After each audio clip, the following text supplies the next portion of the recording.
Walang energy. Hello? Hi!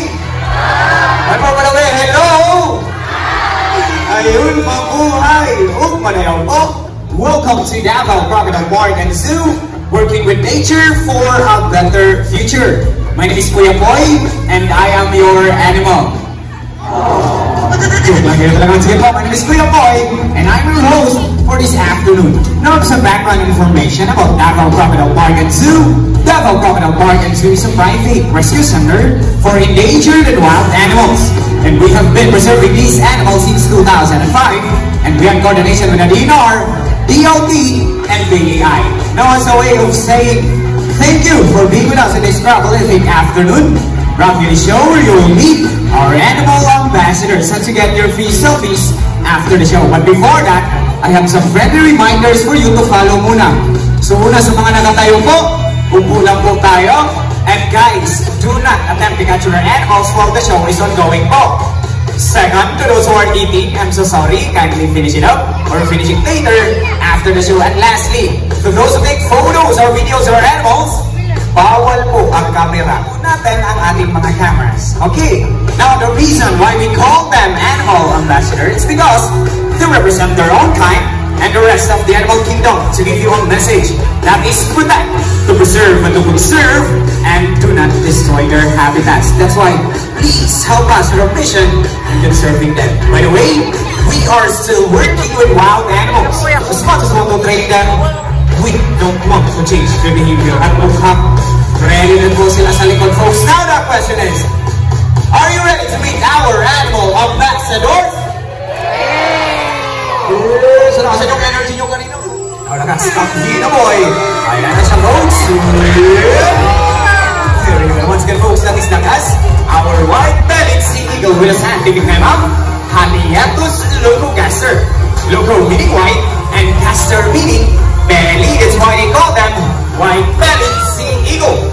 White-bellied sea eagle are commonly found here in coastal areas of Australia, India, and Philippines. The white-bellied sea eagle are the second largest eagle here in the Philippines. Their wingspan can reach up to 2.2 meters or 7.2 feet. So ganyan kalapad ang kanyang mga pakpak, lalo na pag nasa adult size na sila as folks. So i-meet na natin ang ating second raptor. Ating nagtatawagan ang cute na si Check Check, our brown mini kite. Oh, Check Check, are you ready to fly, boy? Ayun si Check Check, folks. Once again, folks, that is Check Check, our brown mini kite, or also known as the Wanu. Now, brown mini kites are the birds of prey, or raptor. Raptor came from the Latin word rapir, meaning to seize or to drag away. As you notice po, mga kuya natin are wearing protective gloves because all raptors have sharp and powerful talons. Now, raptors, guys, practice food parasitism. Food parasitism is stealing of food from the other animals. So, lumuha sila ng pagkain from the other animals po. Now, guys, in the Philippines, we have 51 species of raptors. But here in Davao Crocodile Park and Zoo, we have 4 species of raptors, namely the brown mini kite, the white-bellied sea eagle, the Philippine serpent eagle, and the crest owl. And that's all for Check Check. And lakas, folks, palakpakan po natin sila. At syempre, ating mga team trainer, sila Kuya Michael at Kuya Dexter. Ayan, uwi na sila. Alright, now, let's proceed na tayo sa ating next animal. Kakalaw, the Philippine Great Hornbill na si Mr. Bill. Now, come here na boy! Ayan na siya, guys!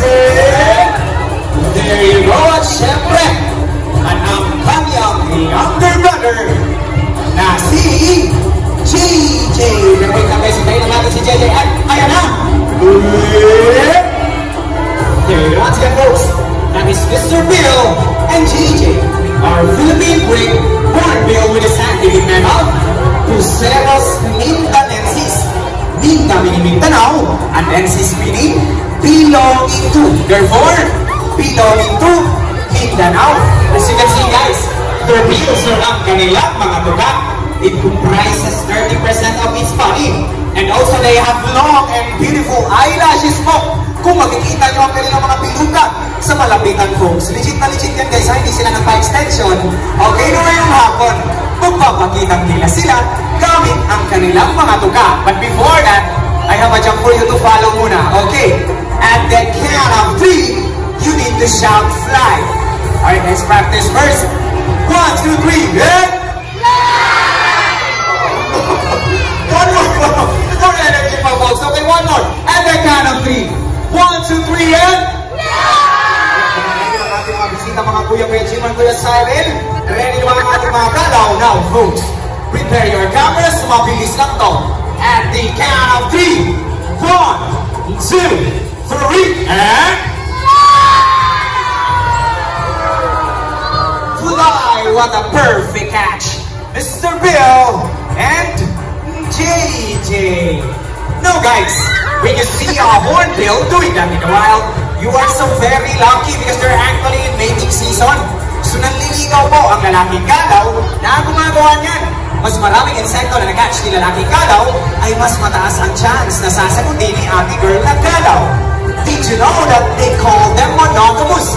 Monogamous meaning, once they find a partner in the wild, they will stay with them forever. Sana all talaga po. Subuti pa sa ating mga kalaw ay forever. No, sa mga single ladies natin dyan, kung naghahanap kayo ng forever, sana na natin po, sa dito lang po ang ating mga kalaw, ha? Okay, joke lang guys. Once again, magpapakita-gilas ng ating mga kalaw ng folks. Once again, prepare your cameras. Mabilis lang to. At the count of 3, 1, 2, 3, and